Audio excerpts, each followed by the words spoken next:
maluhu wa makasab. Kekayaan Ustaz. Kekayaan dan usahanya. Penghasilan dan pencapaiannya. Jadi penentangan dengan kekayaan itu disoroti betul dalam Al-Quran. Gitu ya.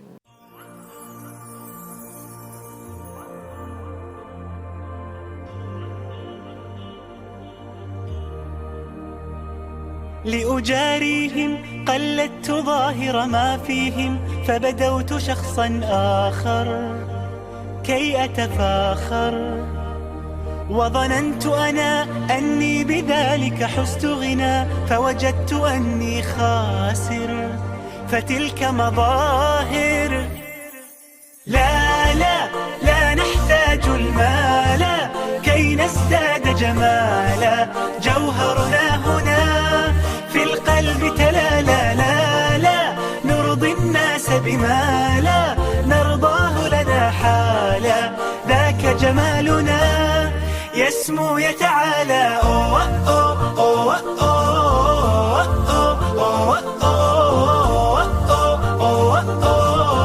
كن أنت تزداد جمالا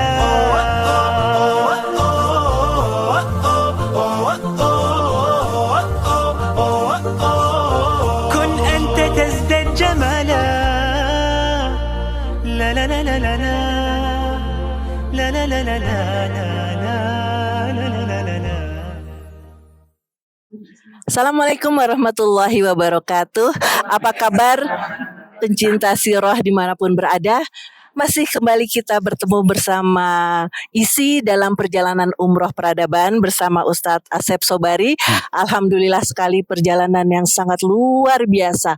Bukan hanya kita mendapatkan ibadah umrohnya saja, tapi juga pelajaran-pelajaran sirah kita dapatkan sepanjang perjalanan di tempat-tempat yang bukan main ya. Baiklah, saat ini kita berada di Matam ya. Kita di Taif. Kita sedang berada di Taif ya.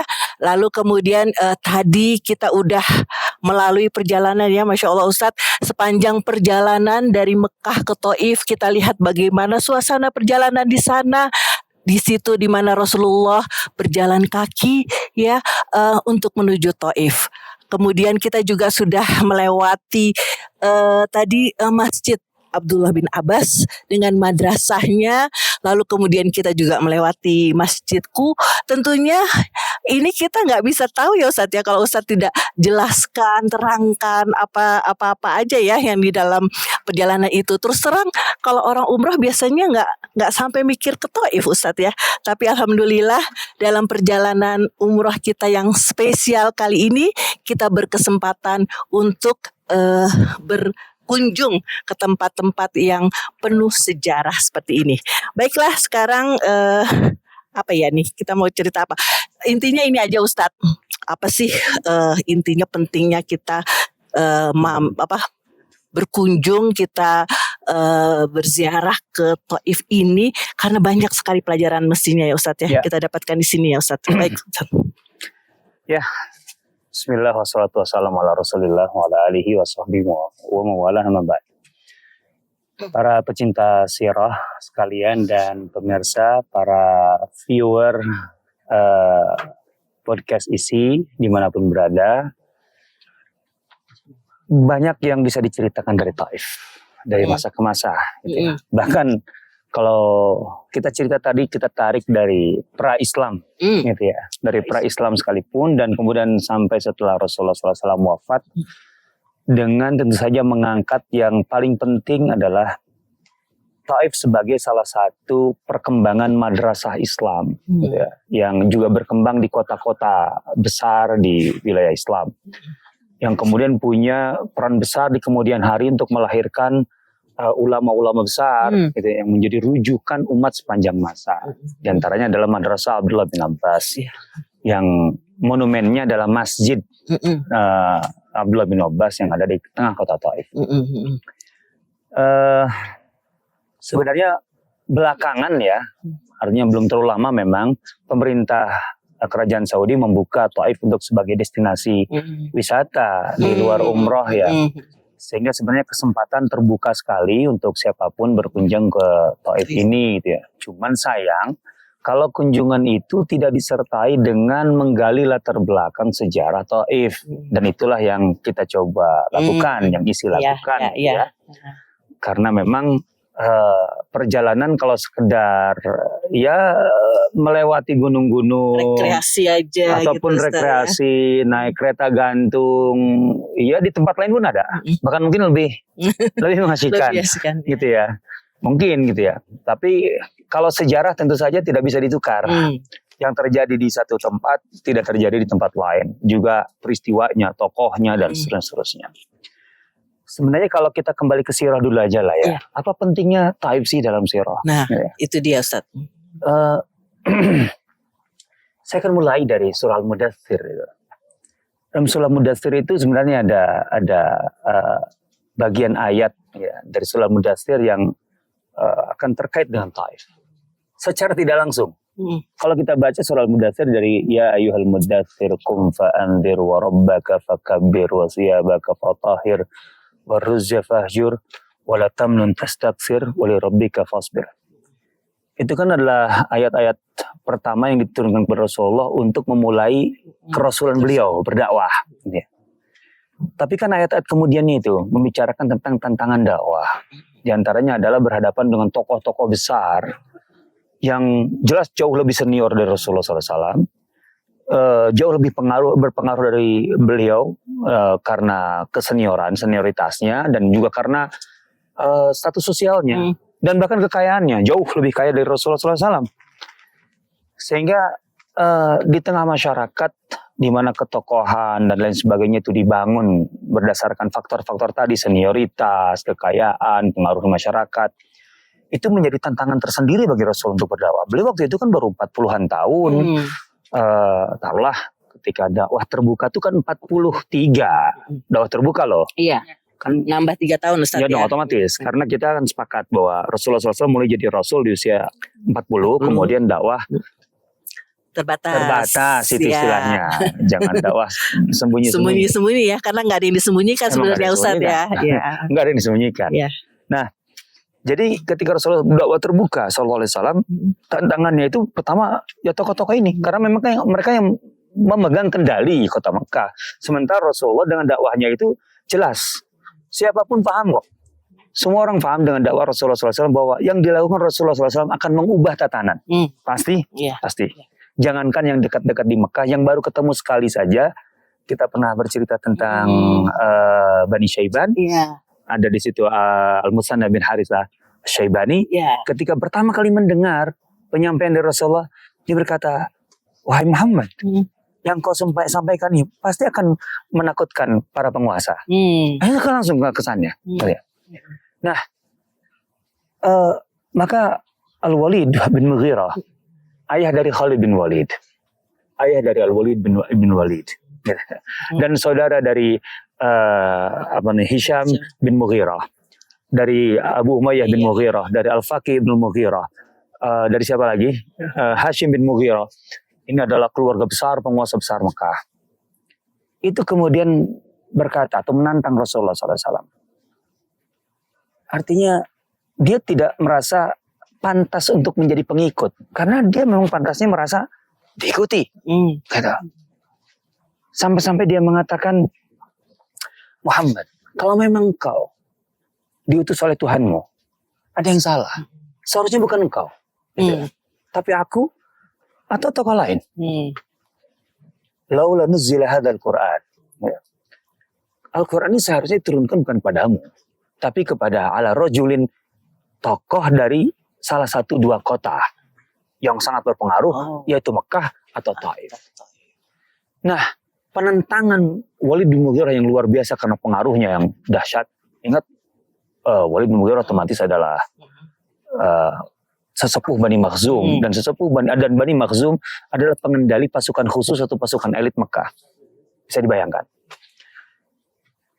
Dia kemudian menentang Rasulullah SAW dengan segala kapasitas, wibawa, pengaruh yang dimilikinya. Allah gambarkan ini dalam surah Mudaththir. Zarni wa man khalaqtu wahida. Wa ja'altu lahu malam mamduda. Dan ketika Allah mengatakan Walid bin Mughirah ini menentang Rasulullah karena atau dikaitkan dengan penentangannya dengan malam mamduda, kekayaan yang membentang, bukan lagi melimpah. Melimpah bisa arti banyak, menumpuk, ini membentang. Pengertian membentang kata Abdullah bin Abbas dalam tafsir, kekayaan Walid bin Mughirah itu dari Anda sejak keluar Mekah sampai ke Taif akan Anda temukan banyak kekayaan milik Walid bin Mughirah. Oh. Bukan sepanjang itu milik Walid bin Mughirah tentu. Artinya banyak di antara itu sampai di Taif ini aset dia banyak sekali. Itu Walid bin Mughirah. Malan mamduda kata Abdullah bin Abbas. Gitu ya. Yang menarik adalah ketika penentangan tokoh-tokoh Mekah itu dikaitkan dengan kekayaan. Para penentang Rasulullah SAW di Mekah itu, kalau kita urut nama-namanya, dari yang paling senior atau yang paling berpengaruh atau yang paling ganas, terserah dah. Abu Lahab. Abu Lahab ketika menentang Rasulullah SAW digambarkan dalam Al-Quran apa? Tabbat yada abi lahabiw wa tabb. Ma aghna anhu maluhu wa ma kasab. Kekayaan Ustaz. Kekayaan dan usahanya. Penghasilan dan pencapaiannya. Jadi penentangan dengan kekayaan itu disoroti betul dalam Al-Quran. Gitu ya. Begitu juga kalau kita tahu latar belakang dari penentangan Abu Jahal yang digambarkan dalam Al-Quran. Kan dia mengatakan, Ana sayyidu hadal wadi. Muhammad, aku itu orang paling besar, tokoh paling besar di lembah ini, di Mekah ini. Ana aksaru ahli hadal wadi nadia. Aku orang paling berpengaruh dan paling kuat, paling banyak pengikut di sini. Dan itu karena apa? Karena kekayaannya. Abu Jahal itu punya jamuan makan di tengah ekonomi orang lain sulit saja, yang dia membuka open house. Open house, mengundang semua orang, siapa yang mau makan, makanlah. Dan di tempat yang mirip-mirip kayak ini, katakanlah. Yeah. Cuman ada dua pintu masuk dan pintu keluar. Jadi orang masuk dari mana, keluar dari mana. Dan di seluas ruang itu isinya makanan. Makanan, daging unta gitu ya. Ya jangan tanya kalau nasinya mungkin belum ada nasi kali ya saat itu gitu loh. Pokoknya daging, roti, anggur itu semuanya disiapkan. Kunafe juga Ustaz ya. Kunafe mah kayaknya zaman itu belum ada. Belum ada ya. Ini kunafe mah kesenangan kita nih sebenarnya. Apalagi kunafe pistachio. Oh, waduh. Enak banget ini mah. Betul. Ya hanya yang mencicipinya di Madinah kemarin yang tahu, karena setelah itu nggak ada lagi. Berbahagialah di Madinah. Berbahagia ya. Itu Abu Jahal itu cuma duduk di pojok gitu ya. Sementara orang-orang itu entah siapa gitu. Entah siapa, dia itu makan seenaknya gitu ya. Sampai kemudian ada dua orang ceritanya saling bisik-bisik, "Nggak enak, udah makan kebanyakan." Gitu ya. "Udah makan kebanyakan, yuk pulang." Gitu. Kata dia, "Wah, masih lapar nih," gitu. Nah, kemudian Abu Jahal itu dengar. Tapi dua orang itu nggak tahu kalau itu Abu Jahal. "Makanlah. Hidangan itu disiapkan untuk dimakan. Jadi mau makan terserah." Begitu dia keluar dari pintu lain, ternyata di luar itu apa? Banyak unta. Ini unta untuk apa? Untuk itu, untuk disiapkan lagi untuk jamuan. Makan lagi. Masya Allah. Gitu loh. Dan kemudian orang itu nanya, "Itu siapa yang duduk itu?" Itulah nama Abu Jahal itu ya Rasulullah. Waktu itu namanya Abu Hakam, Amr bin Hisham bin Mughirah. Semuanya karena itu. Maka berhati-hatilah dengan kekayaan ketika tidak dicari, dikejar karena Allah dan digunakan di jalan Allah, itu akan menjadi bumerang. Penentangan para musuh-musuh Allah di Mekah itu dikaitkan selalu dengan kekayaan. Alhaakumut takasur hatta zurtumul maqabir. Itu tentang kekayaan. Wailul likulli humazatil lumazah alladzi jama'a malahu adadah. Mereka mengumpulkan kekayaannya dan hanya menghitung-hitungnya. Yahsabu anna malahu akhladah, karena dia mengira kekayaan itulah yang akan mengekalkannya. Hati-hati dengan itu titipan dan pesan dari Taif hari ini. Oh, baiklah. Intinya itu ya Ustadz ya. Jadi hati-hati dengan kekayaan ya. Jangan sampai apa nih Ustadz? Ya, jangan sampai salah mencarinya dan salah menggunakannya. Ya. Semuanya harus dalam kerangka di jalan Allah Subhanahu wa taala, karena kalau harta sudah ditempatkan di jalan Allah, itu berjihad dalam Al-Qur'an selalu dikaitkan dengan segala fadilahnya, selain dengan nyawa adalah dengan harta. Wajahidu bi amwalikum wa anfusikum. Baiklah, teman-teman pemirsa semua tentu masih ingat cerita kebun kurma Abu Tolhah yang lalu. Oh. Ya, jadi itu masih nyambung Ustadz ya. Bukan main perjalanan kita kali ini ya. Kadang-kadang kita berbicara di Badar ya, dalam keadaan panas, lalu kemudian di sini ya, di dalam ruangan ini adem ya, sungguh luar biasa, dan pelajaran-pelajaran sirah makin insya Allah ya, makin nempel di hati kita semua. Baiklah teman-teman pencinta sirah semua, ini episode kali ini kita berada di Thaif. Insya Allah kita masih akan lanjut ya. Pastikan untuk mengikuti di Instagram ya. Kita juga ada mengeluarkan bagaimana kisah-kisah, karena sepanjang perjalanan ini Ustadz cerita terus dalam bus, di dalam situs ya, semuanya diceritakan. Pastikan untuk ikuti IG Indonesia Sirah Institute. Baik. Kenapanya enak sekali kayaknya. Enak sekali ya. Silakan. Iya kita udah tadi nasi mandinya Ustaz. Aduh, jangan ceritain, kasihan jangan diceritain pemirsa ya, dengan nasi jangan. kambingnya. Tadi Baik malam ya. juga soalnya. Waduh, Masya Allah umrah yang luar biasa sekali. Baik ya, sampai ketemu nanti insya Allah di perjalanan selanjutnya. Kita akan kemana lagi nih Ustadz ya? Kita masih akan bersambung ya. Baiklah, sampai ketemu lagi di perjalanan selanjutnya. Assalamualaikum warahmatullahi wabarakatuh. Waalaikumsalam.